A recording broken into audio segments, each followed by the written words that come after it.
speak on the topic of new life and the way of entering into new life. On the first day, we mentioned how all of you are searching for a new life, a life that is truly satisfying because it doesn't bite its owner, a life that is cool. Actually, it's the old life. What we here call the new life is in fact very ancient. Something existed long, long ago. And the life of dukkha, of stress and suffering, is much newer. It's this life of dukkha that has arisen later. And so this is why we have this need, this inbred desire for the old life, the life that is cool and free of dukkha, a life that isn't all busy and troubled. This lack of correctness, this lack of peace has just happened. It's just arisen. It's just like the ocean. The waves across the ocean are one thing, and then the ocean itself is another. The waves, they arise and they pass away. They arise and they pass away. But the ocean is always there. These waves are the dukkha, the problems, the busyness and craziness in our lives. But they just arise and pass away. And when the waves have passed away, there is the peace and the coolness. This is something very ancient and original. It's always been there. But because we've never noticed it, it's something we've just begun to know, it seems very new to us. But in fact, it's older than old. This present life of ours has waves arising constantly. There's ego. There's the sense of self, this I and mine, constantly coming up and passing away, arising and passing away, arising and passing away. All these waves are something that's happening constantly in this present life. All these waves are dukkha for us. And so this present life which we have is something we find undesirable, because what we really need is peace and calm, quiet and coolness. And so we're looking for a way to reattain that original peace and tranquility. If we can remove these feelings of ego and self and the feelings of positive and negative from our lives, then there won't be any more of these waves, there won't be any more dukkha. And think how peaceful and calm that life would be. This is what, in fact, we need most of all. This is what our bodies and minds are telling us all the time. Our problem, however, is that we aren't really able to forbid the arising of ego, to stop these feelings of positive and negative.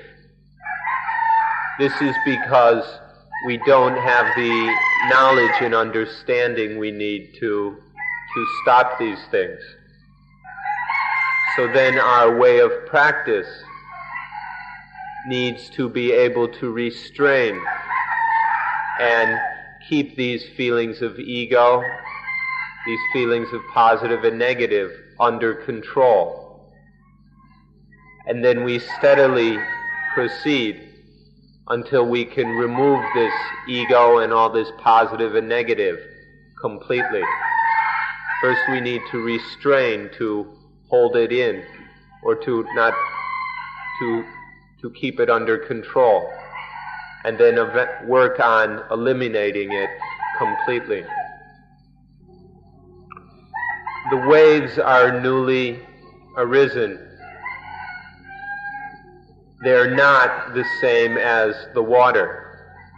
These waves just arise in their illusions, but the water is something genuine and true.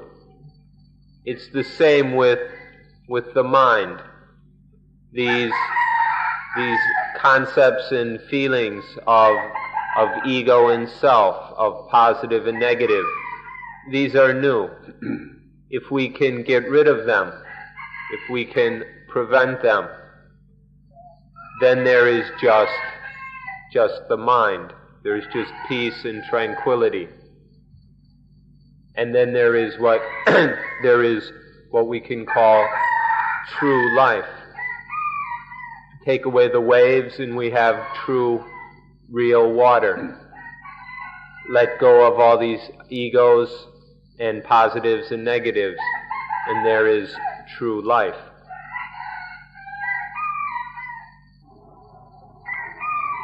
These concepts of ego, these feelings of positive and negative, are new products. When they come up, there is dukkha. When they don't come by, there is no dukkha. At this point, then, what we need to realize is the fact that these concepts and feelings and beliefs in ego and self are just illusions. There's just these waves that don't have any real substance. They're false, they're deceptive, they're not really true. They're just these temporary waves that deceive us, but in fact there's no reality to these feelings of ego and self.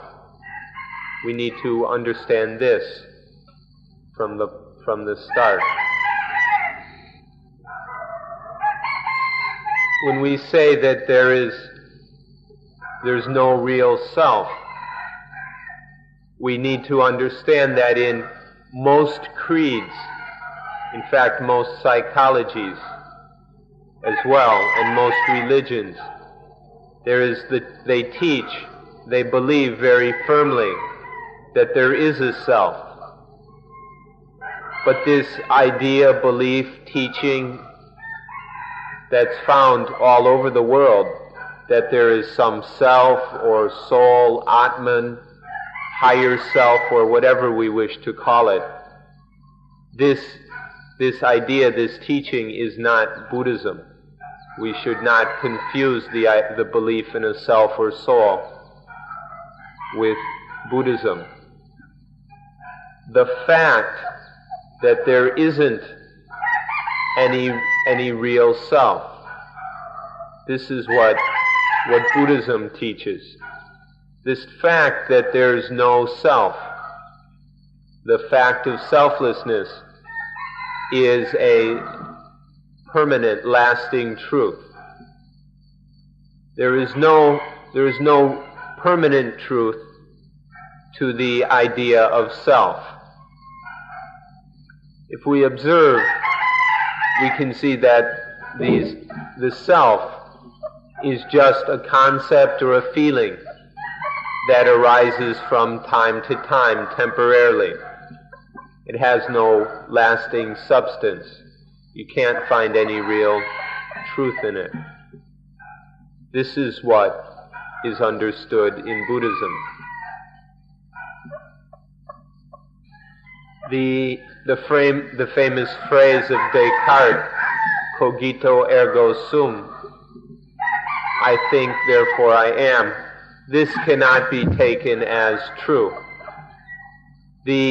Just because I can think or feel or experience or know, just because there's thinking, knowing, feeling, experience, that is no proof or basis that there is any I, any ego, any soul. This idea, of course, is much more ancient than Descartes.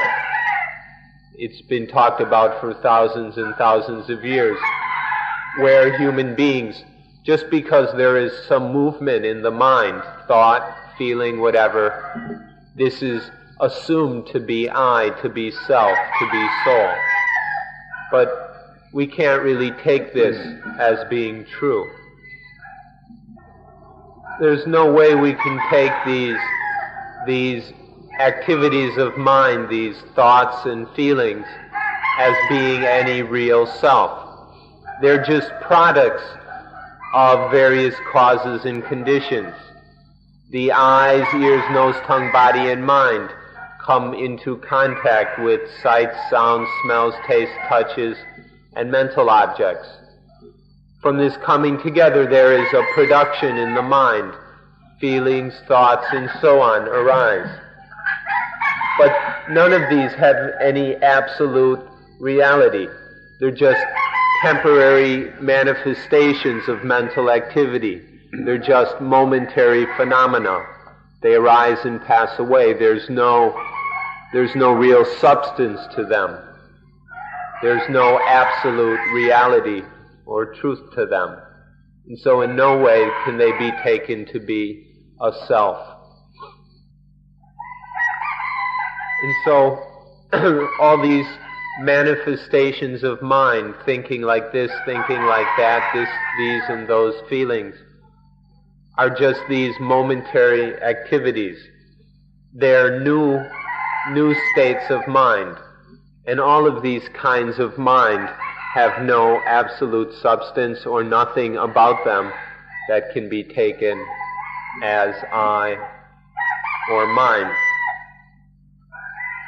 In Buddhism, mind or consciousness is often called an element. And although we talk about the consciousness element, one should understand that we only speak of the conscious element manifesting or appearing from occasionally. The appearance, the functioning of the consciousness element depends on causes and conditions. When the eyes and a visual object come into contact, or the ear and sounds, this is the conditions under which the consciousness element can appear, can manifest. And so, even though we talk of a consciousness element, we're not talking for it to work, it to function. It's only occasionally. It's not a permanent kind of thing. And so there's just this temporary arising of consciousness dependent on causes, dependent on conditions. And so in Buddhism we recognize that there's no actual selfhood to consciousness, to mind, or to anything related to consciousness and mind. These are all just temporary new products of the activity of mind. The thing we call ego or self or soul is merely a concept that arises because of various conditions which are surrounding us. The thing we call ego and soul, or soul, doesn't have any reality in itself, doesn't have any true reality. It's always dependent on what we call the internal ayatana, the sense organs of eye, ears, and so on, and the external ayatana, the sense objects of sights, sounds, and so forth. Always dependent on these, the concept of self arises. And because it has this conditioned, concocted nature, there's nothing inherently, there's no inherent self. There's no true self in those concepts about self and soul, and in fact these concepts, these manifestations are not even the true mind. This isn't the true mind, all these thoughts and so on. These concepts of self, of soul, of I, of mind are merely reactions when the various sense organs and sense objects act upon the mind. Then the mind reacts, and one of the reactions that it spits up is the concept of I, of self. The concept, self, soul, whatever, is just a concept that arises according to the things that make an impression upon the mind. Depending on these different objects, the mind conjures up the concept of self in many different forms. But there's nothing about that which has any permanence, any lasting quality. There's nothing there which is essential. It's just all a temporary arising and passing away. And so this concept of self that the mind keeps coming up with. See, the mind takes the objects. When a new object arises to the mind comes up with a concept about it. And because of a lack of understanding, takes that concept to be true. And so the mind thinks, this is mine, or this is me, this is I. And because of this misunderstanding, concocts the idea, the concept of self. But this is just an illusion. And we should realize this, that these are just reactions of the mind. But these reactions are not in themselves true. And they're not the true mind either. In these bodies there is a nervous system. And then in this environment of ours, there are all kinds of objects which impinge upon, which make contact with this nervous system. Each time some object from the environment makes contact with the nervous system, there is a new situation. If this is a new temporary situation that occurs, if this situation pleases the mind, then the mind takes it as positive. If the situation displeases the mind takes it as negative. Each of these situations is new. It's just a temporary phenomena. But if it's pleasing to the mind, then there arises a positive kind of ego. And if it's displeasing, it's taken as a negative ego. If you understand this, you see then that the ego, whether positive or negative, arises after the situation where objects impinge upon the nervous system.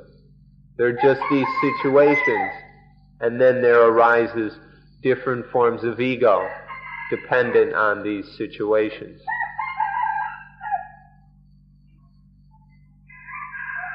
Ego, or I, can only arise after these various situations impress upon the nervous system. For example, there's a certain physical condition that we call hunger. When this situation of hunger impresses itself on the nervous system, only then can there arise the concept, I am hungry. And then when there is the activity of eating, and this impinges on the nervous system, only then can be the sense of self that I eat. And then only after there is a pleasant taste, a delicious taste on the tongue, only after that can there arise the concept, I am delicious, or I have deliciousness. So always, each of these kinds of ego illusions, any of these concepts of I, can only happen after these various situations make contact with the nervous system.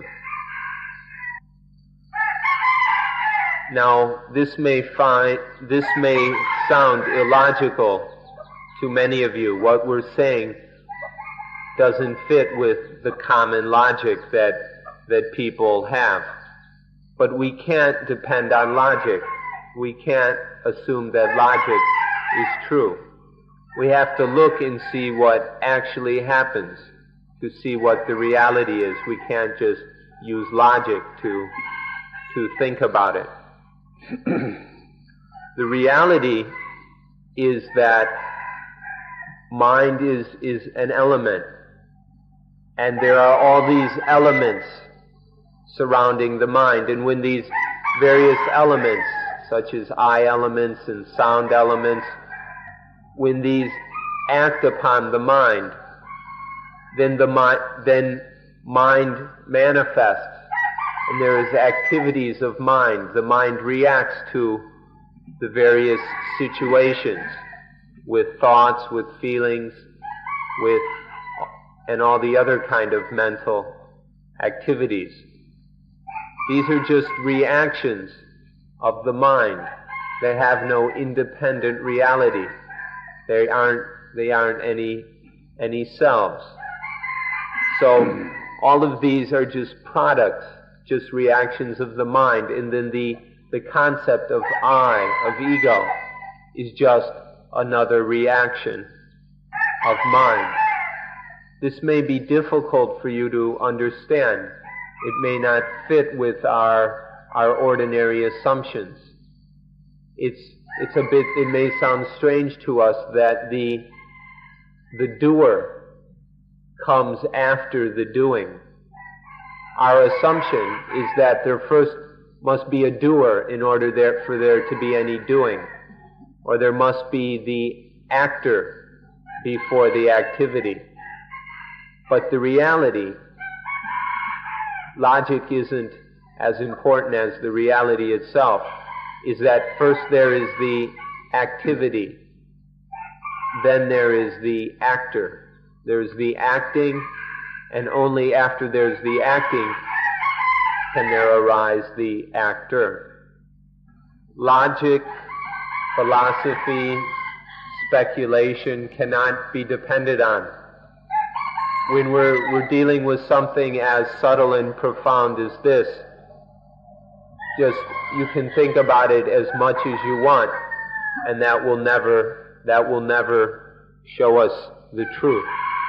And so logic, philosophy, speculation can't really help us. If you don't believe what we're saying, that's okay. Go ahead and keep thinking about it, and eventually you'll realize that all the thinking and logic and reasoning just will never show us what is actually true. It'll just keep spitting up new ideas and opinions. This self is just an act. First, there is just the mind and the situations it finds itself in. Mind is always arising to different situations. And then there is an activity of mind in response to the situations or the reactions of mind. Only then, with this activity of mind, all these situations and the reactions to the situations, only then can there be the concept of I, the I who acts. Without that activity, there could not arise any concept of the actor. The I, the self, the soul is just a concept created after the activity. And so, if we examine this, then we can see that any sense of I, feeling of I, concept of I, is always coming after the activity. It's not really true. This thing we call mind is just an element among the many, many elements.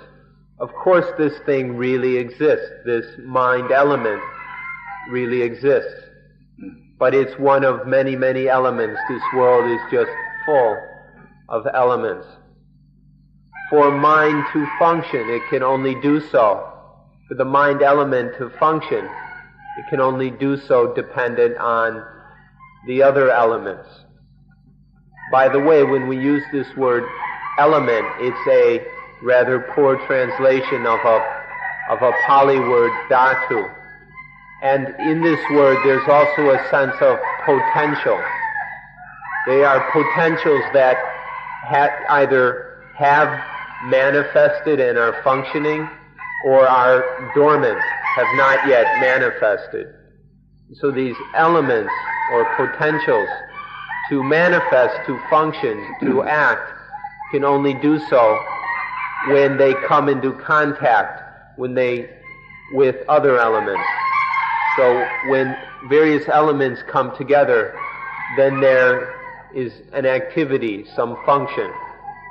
For mind to function, it always depends on other elements. So there's nothing, the appearance of mind, of consciousness, isn't something that happens independently. It's always dependent. And so mind itself, or any of the thoughts, feelings, and activities of mind, are always dependent on these other elements. All these elements exist in themselves, but none of them can act independently. And so the mind element, or none of these elements, most of all the mind element, cannot be taken to be an I, a self, a soul, because it doesn't have any independence. When you have studied science in school, learned about chemistry and physics, they never mentioned the mind element. And we're sure that you've never heard about the voidness element either. Modern science only talks about certain elements. But there are many other elements that chemistry and physics never talk about.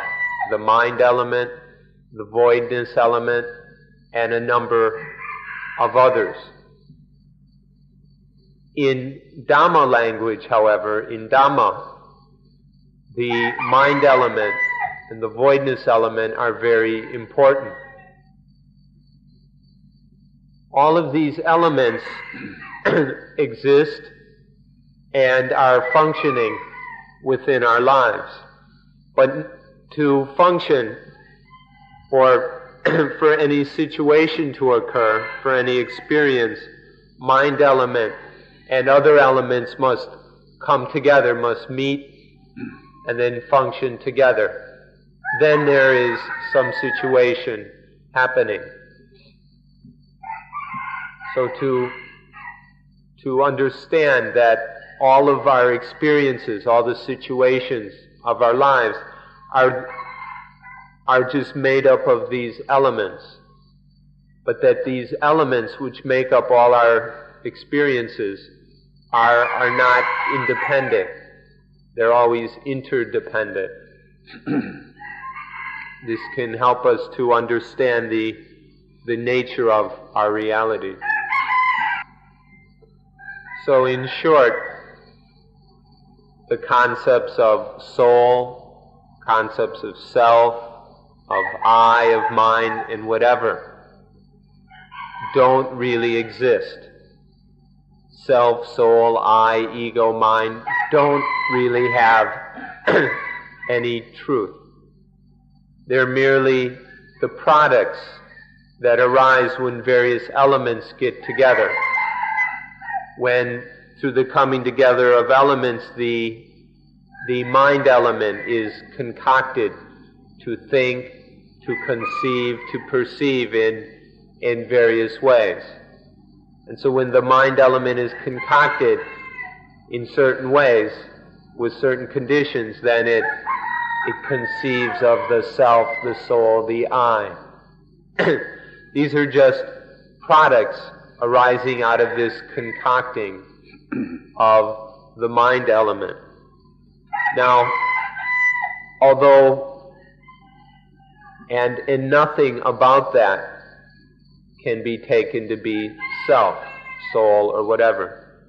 Although many people, many philosophical systems, psychologies, and religious systems believe very firmly that there is some independent substance that is a self or soul. Although this is a common belief, and people can believe what they wish, if we examine carefully in terms of truth, what is the real nature and truth of what's happening, we will never find any such independent, self-existing self or soul or whatever. All we find are these situations of mind occurring, and all of these situations are dependent on conditions, just compounded out of elements. And when the mind element is concocted by ignorance, by misunderstanding, then the concept of self is born. But just because we can think it, it doesn't mean it's true. In short, self, soul, I, mine are not real.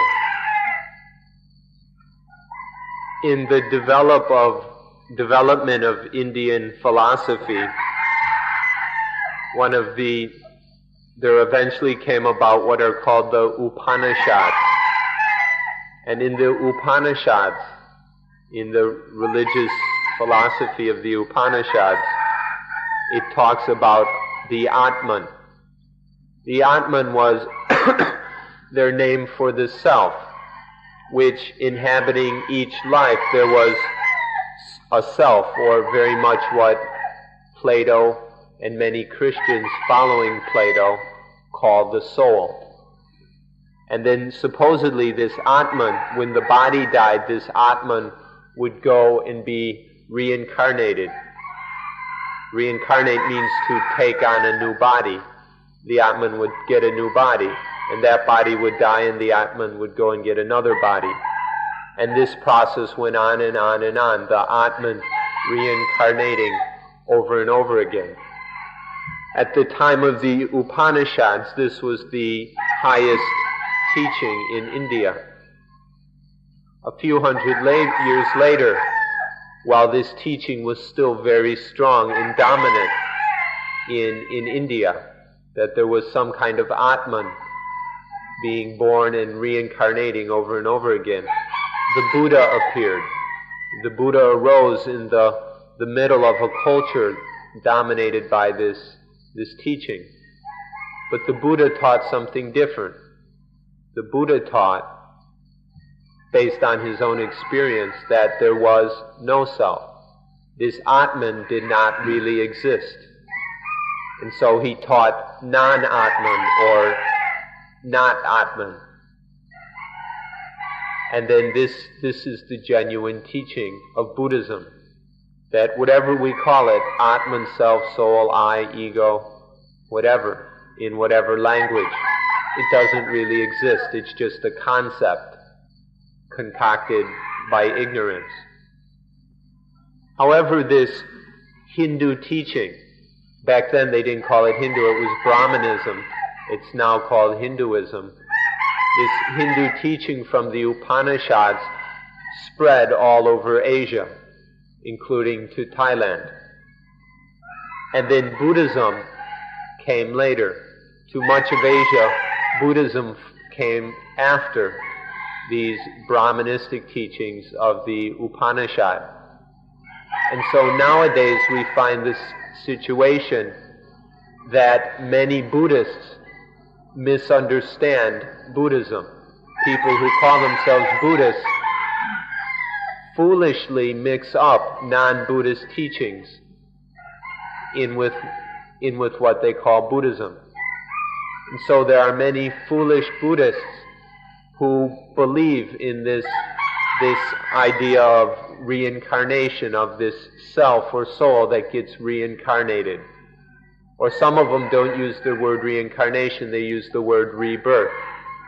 But it's the same mistake.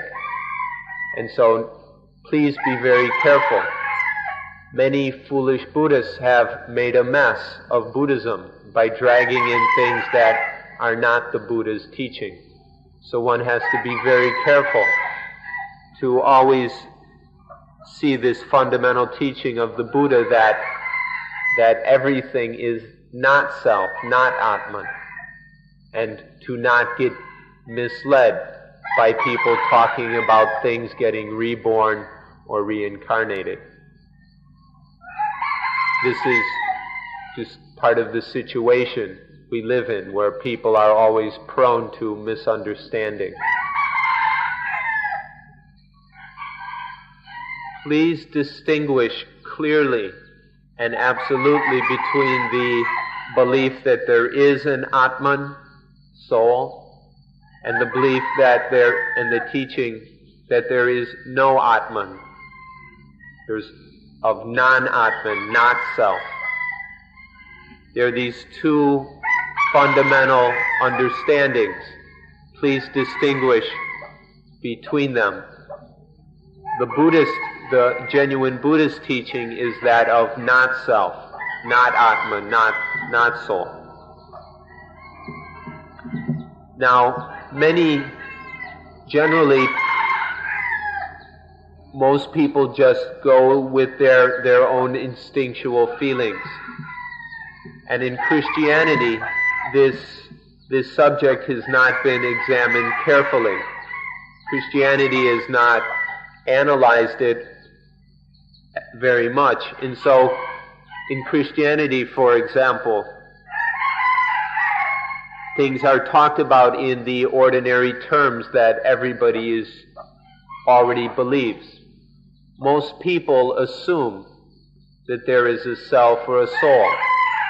There is kind of an instinctual sense of self, which is just created by ignorance. The instincts are not necessarily wise. And so this sense of self is concocted. And most people just take that to be true without examining it. So the common assumption is that there is something that I am, some self, some soul, some ego.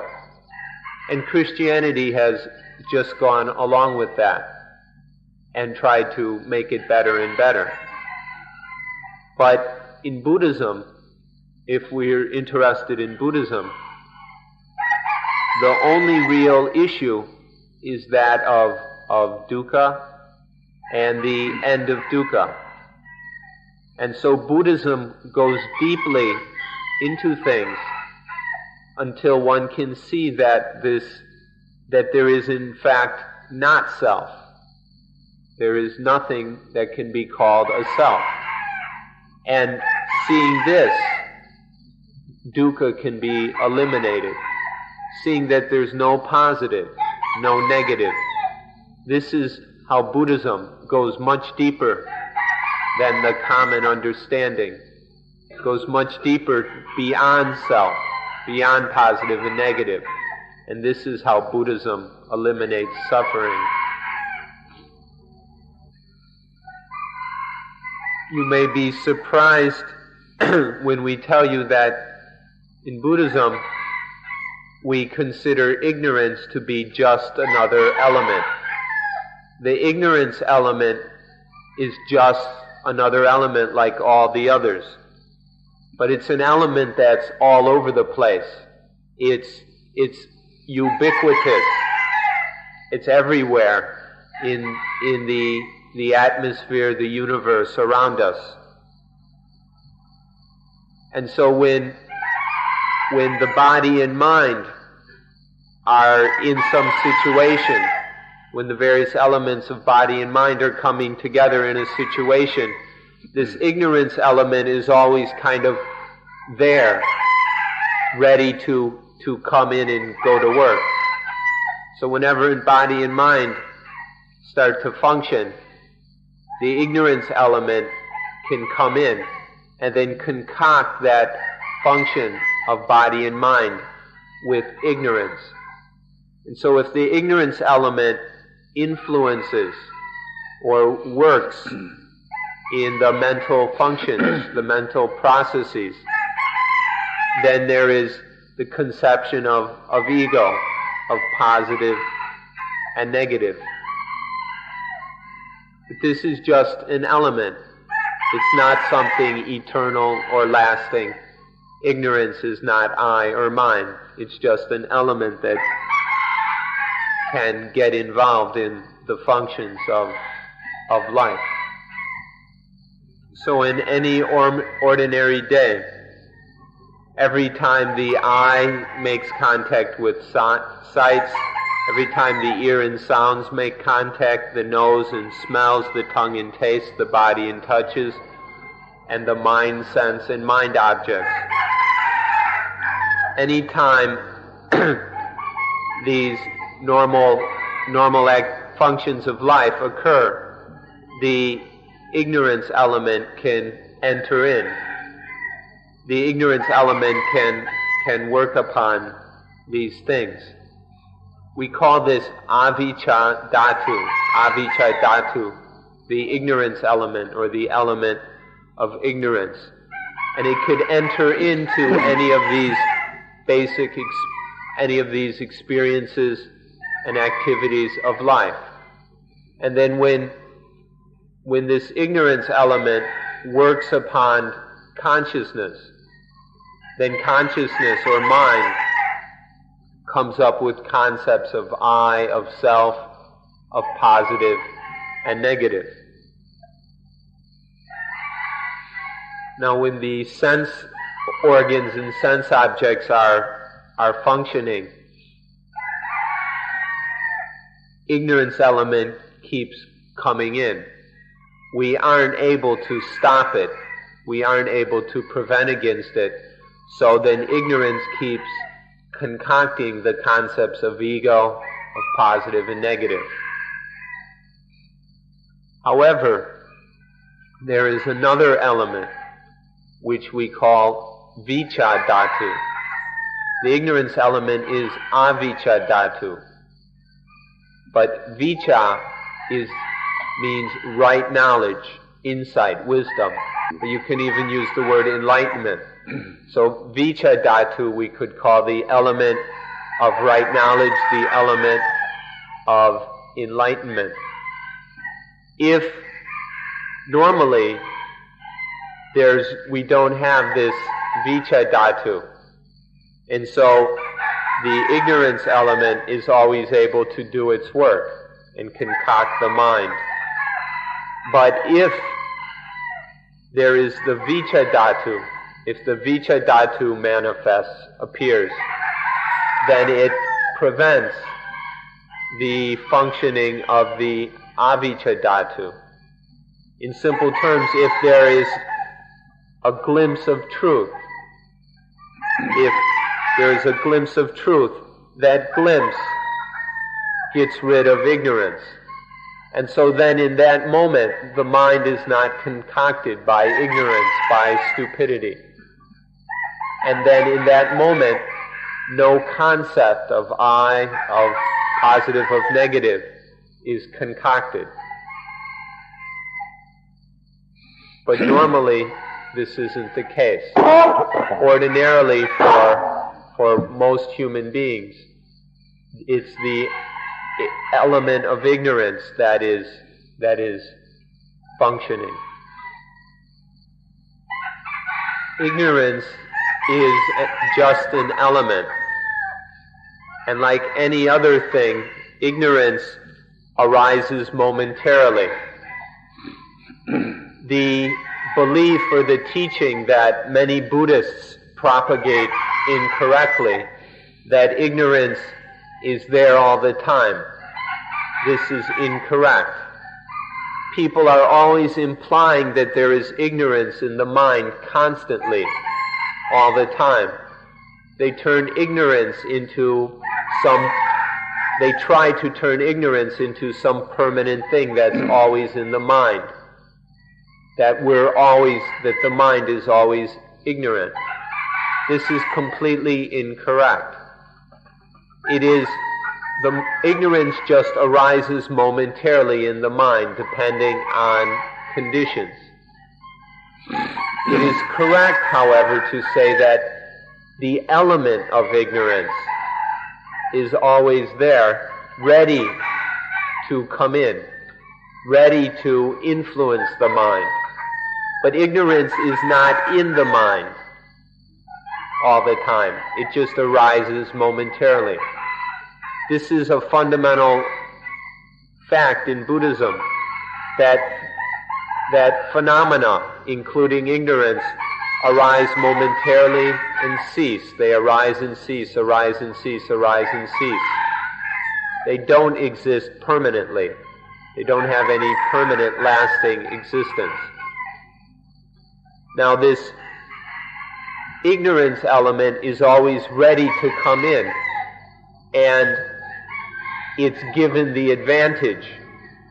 The way we live, the way we behave, gives the advantage to the ignorance element, so it can influence the mind quite easily. The enlightenment element, the element of insight, however, is always ready as well. But it's not easy for it to come in. The way we live makes the enlightenment element, the Vicca Dhatu, disadvantaged. What is required then is sati.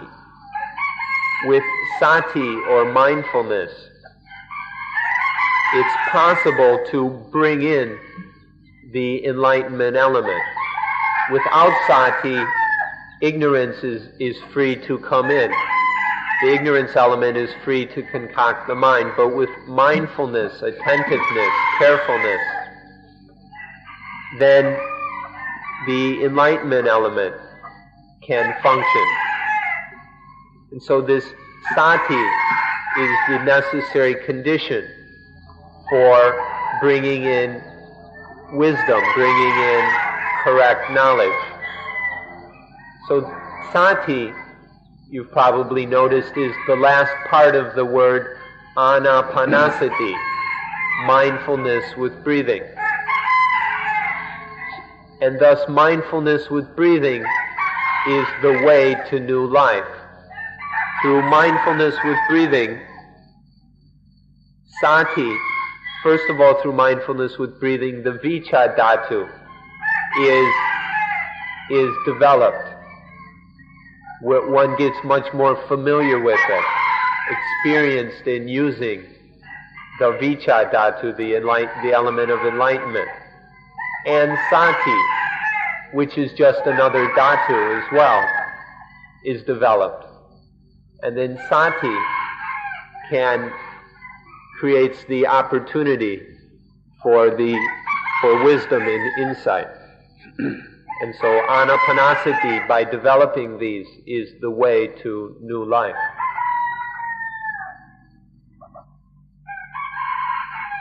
Obviously, Sati, this thing we call Sati or mindfulness, is crucial. Because with Sati has the ability to keep away the ignorance element and to bring in the enlightenment element. Sati is what prevents ignorance and what makes possible insight and wisdom. And so now you might be thinking that Sati is quite a good thing, and you may really love Sati. This is really wonderful stuff. And then you may be going, well, Sati must be the self. Maybe Sati is what I really am. This, of course, is to misunderstand things once again. Sati, mindfulness, is just another element. That's all.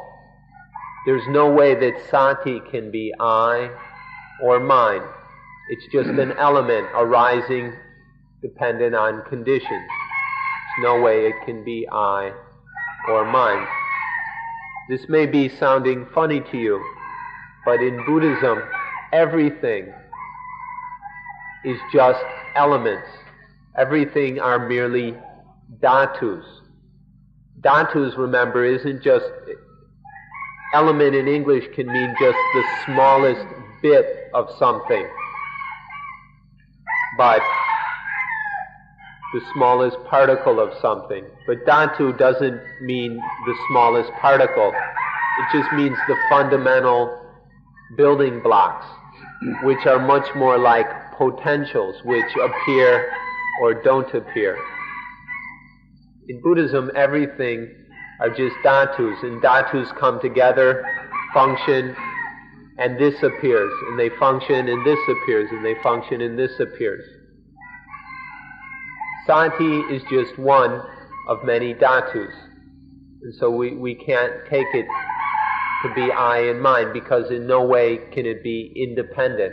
It can only operate dependent on other dhatus. So, still, Sati is crucial, but don't go and take it to be I or mine. Even though Sati may seem very positive to you, we should see that Sati is that which can help us to get rid of all positiveness and negativeness. Sati and Anapanasati, mindfulness with breathing, is the means or the way to get rid of all the positive and all the negative. In the science and chemistry that we've learned in our modern education, we've been taught that element means the smallest particle of things. And we have the periodic table with the 103 or 105 elements, which are the fundamental material particles of things. In fact, in Thai, they use the Pali word dhatu to translate the English word element. And so when they teach children about chemistry, they use the word dhatu or tat in this very limited way. That's how it's understood in modern science, which is generally limited to physical and material things. But in Dhamma, when we're talking about natural truth, dhatu means something that exists naturally within itself.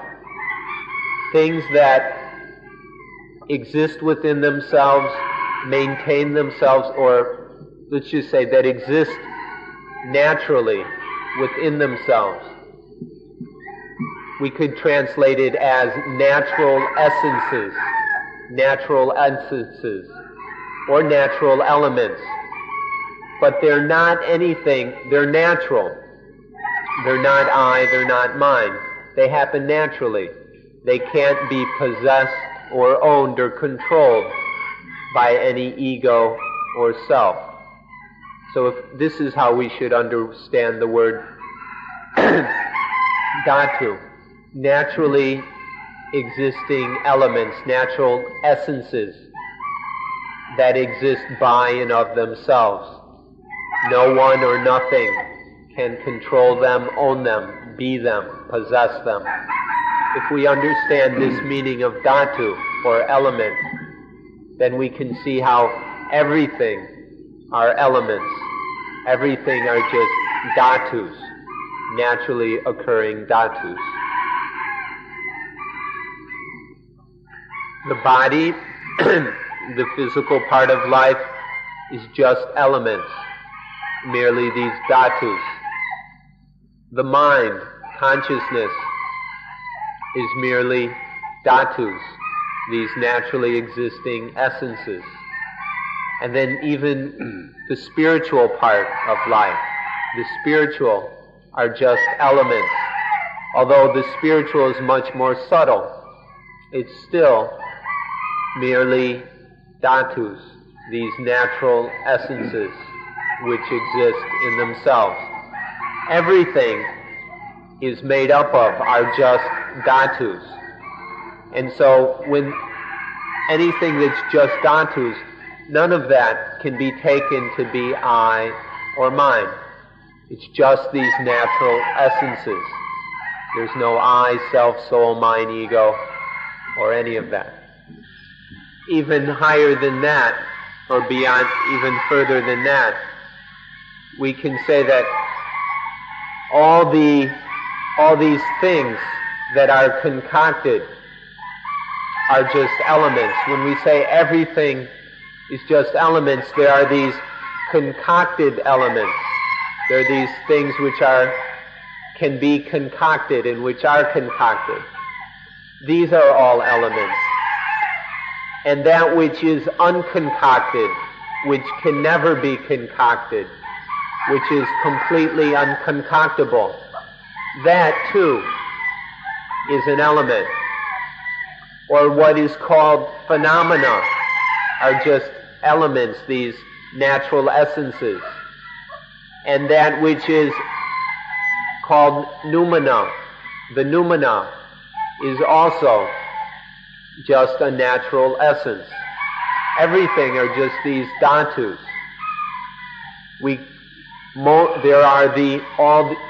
Everything is made up of the sankata dhatus, the elements of concocting, and the asankata dhatu, the unconcocted natural essence.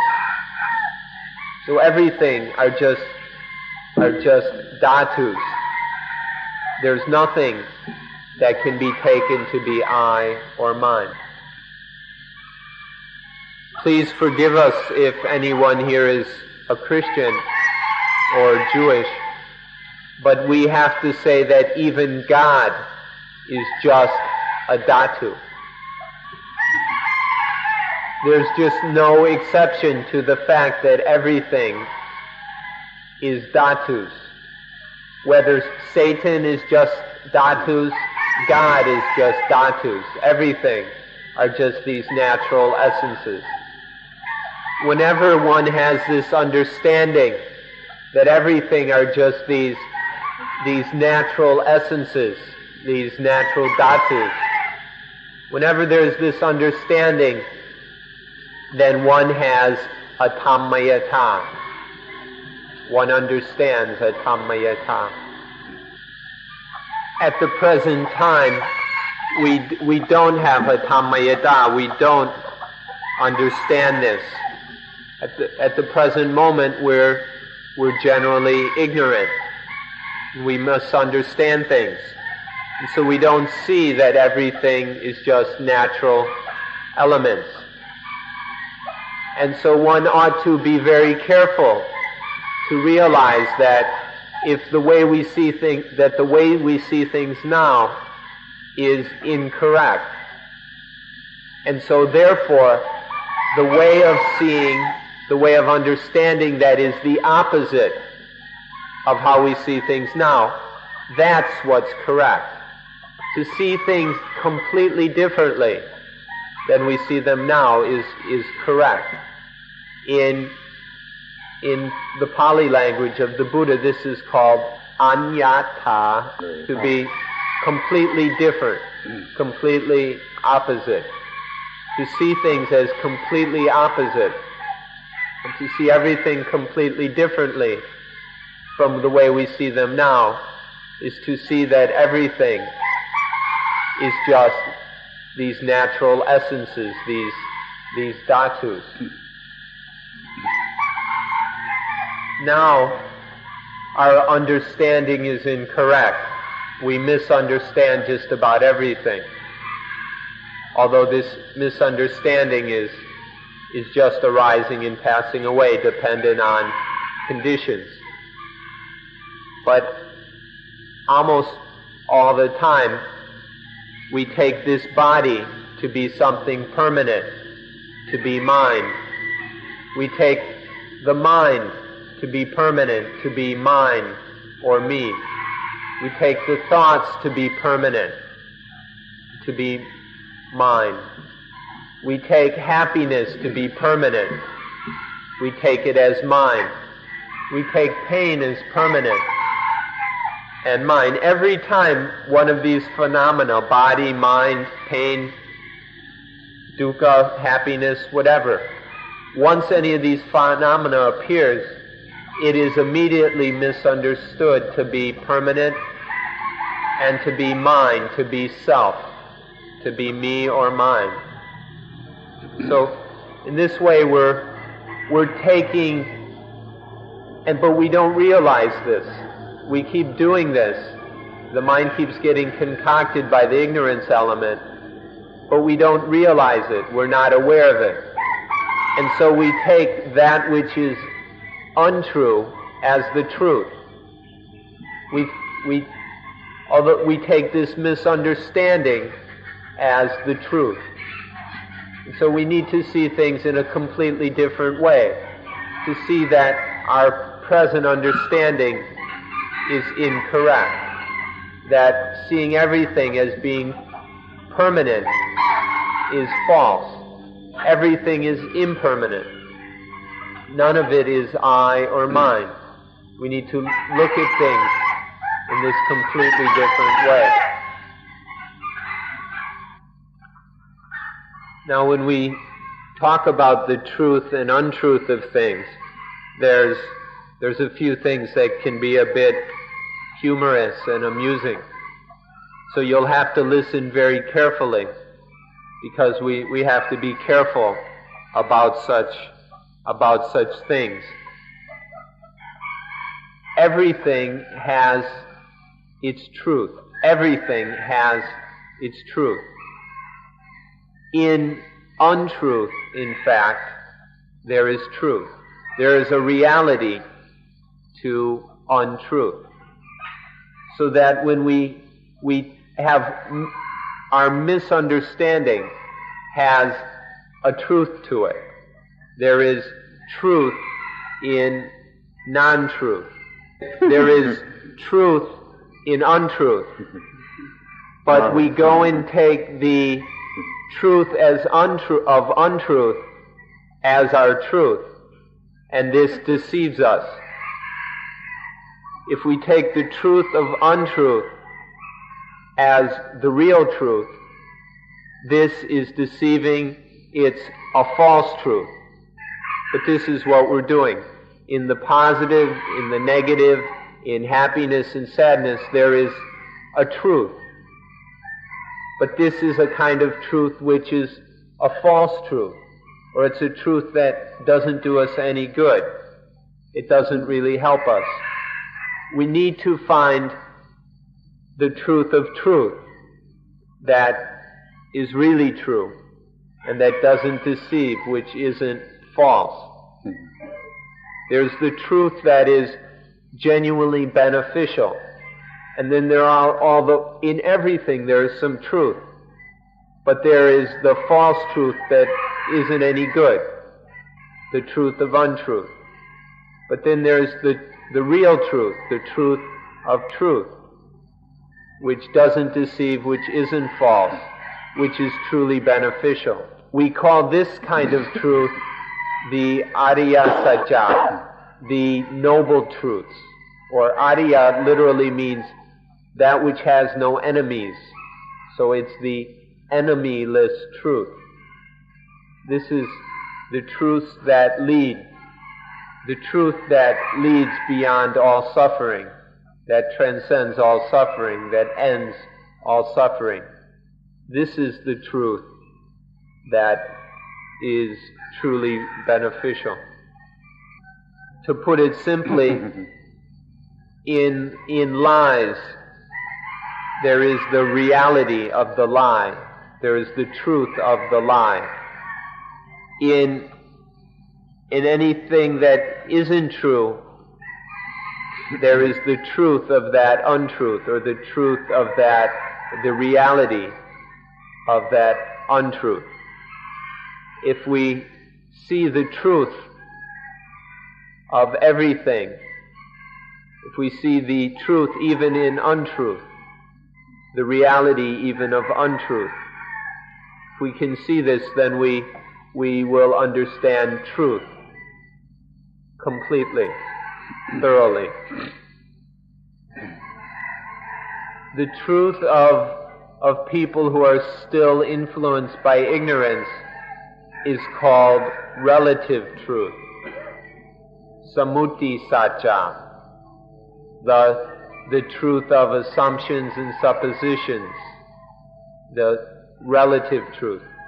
But the truth of those who are truly intelligent, people who are no longer affected by ignorance, we call this absolute truth or ultimate truth, Paramata Satya, the truth that transcends, that goes beyond. When we're born into this world, all we get are the Samuti Satya, the relative truths. From the moment of our birth, we're taught, given, just, and trained in, educated to just the relative truths. Never in our childhood, or even for most people even in adulthood, are we told about ultimate truth. No one ever teaches it. You don't find it in the schools or on TV. Nobody is talking about ultimate truth. Even if we went and told children about ultimate truth, for the most part they wouldn't believe it. They're so hoodwinked by relative truth, the truth that has the nature of lying to us.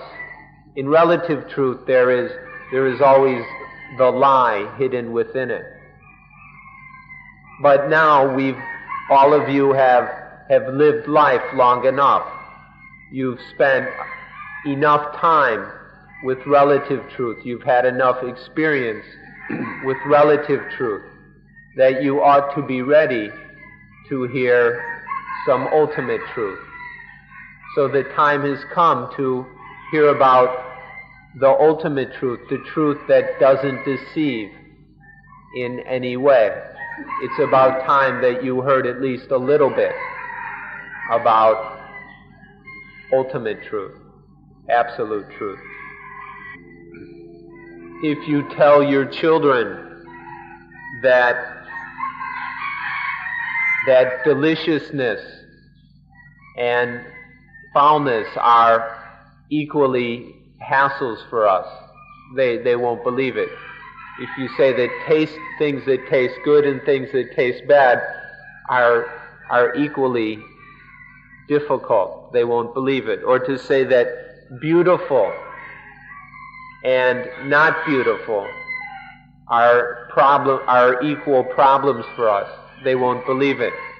Or to say that sweet smelling and foul smelling are equally difficult for us and troublesome, they won't believe it. You can't tell a child that the positive and the negative are equally problems for us. They won't understand. One must wait until each person has had enough experience with these relative truths, has come to see these relative truths for what they really are. Then one is able to understand that the positive and the negative, the beautiful and the unbeautiful, the sweet and the foul, are equally hassles and troubles and problems for us. Our cultural, educational, and intellectual heritage is just one of the relative truths. But there comes a time when we're ready to hear about, to learn about, and to start to pay attention to ultimate truth. The gentlemen and gentlewomen who are the ordinary followers of a religion, including Buddhism, when they come here, we try to tell them that good and evil are equally dangerous for us, that virtue and sin are equally dangerous for us. We do our best to explain this to these good men and women who come and who consider themselves to be followers of Buddhism. But they never believe it.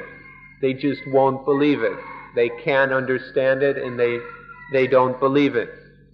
When we say that positive and negative are equally dangerous and harmful, they just won't accept it. All the ordinary people who call themselves Buddhists never really become Buddhists because they won't accept the ultimate truth. People, when they first get interested in religion, they're very interested in what's good and positive. They're interested in being good, being virtuous, being moral, in order so they can go to heaven or something. They're very interested in being good. They even become crazy and obsessed with being good and virtuous and all that. And when we tell them that good and evil will kill you, both of these will kill you, which is exactly what God told Adam and Eve. Good and evil kill equally. But no, they don't believe this. We try and explain it over and over again, but the ordinary good men and women just won't accept it. This is the difficulty that prevents people from ever getting to the true religion, whether Christian, Buddhist, or whatever. The inability to accept ultimate truth, clinging and grasping at relative truth for as long as they can. Relative truth helps us to get stuck in the positive and to hate and be frightened of the negative. Ultimate truth allows us to be free of, to transcend, and go beyond both positive and negative. To go beyond both gladness and sadness, beyond happiness and dukkha, beyond right and wrong, beyond good and evil. Beyond ultimate truth allows us to go beyond everything, to transcend everything.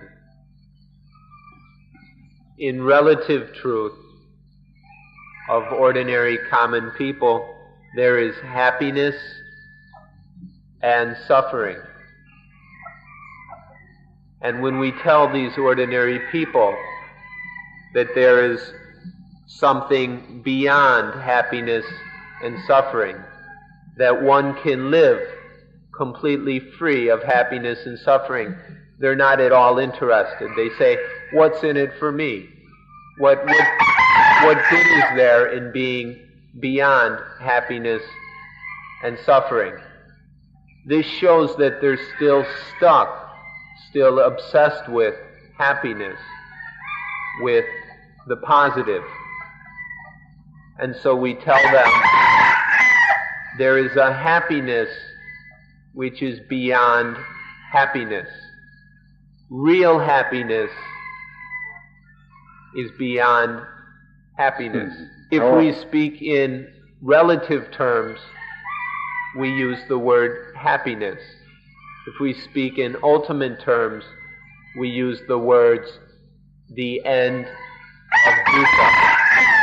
The end of dukkha is, in ultimate terms, the end of positive and negative. We tell them that the happiness which hasn't any meaning or value of happiness, that is the true happiness. And then they say we're crazy.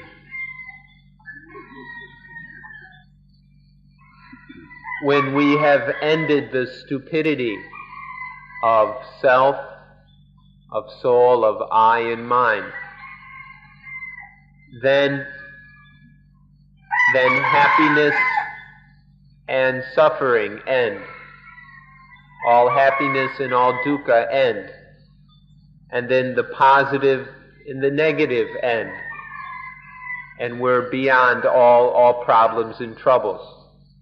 But first, the illusion of self, of ego, of soul must disappear. And so then we need to tell ourselves all the time, I am the I which is not really I. I am an I which is not really I. And then we should be telling our friends, you are a you which is not really you. You are a you which isn't really you. If we can understand this, then it will be of tremendous value. And even if they say we're crazy, don't worry about it. Just keep saying, I am an I that's not really I. You are a you that's not really you. And give them a chance, and someday they may understand. If we can understand this, it will help us. It will help us quite a bit. And when we really see that I am an I which isn't really I, then Atamayata will be right there, will arise instantly. So that's an outline of the new way of life. Tomorrow we'll go into more details about the new way of life and how Anapanasati can help that. As for today, our time is up. So we'll close now. And once again, thank you for listening very patiently and very attentively.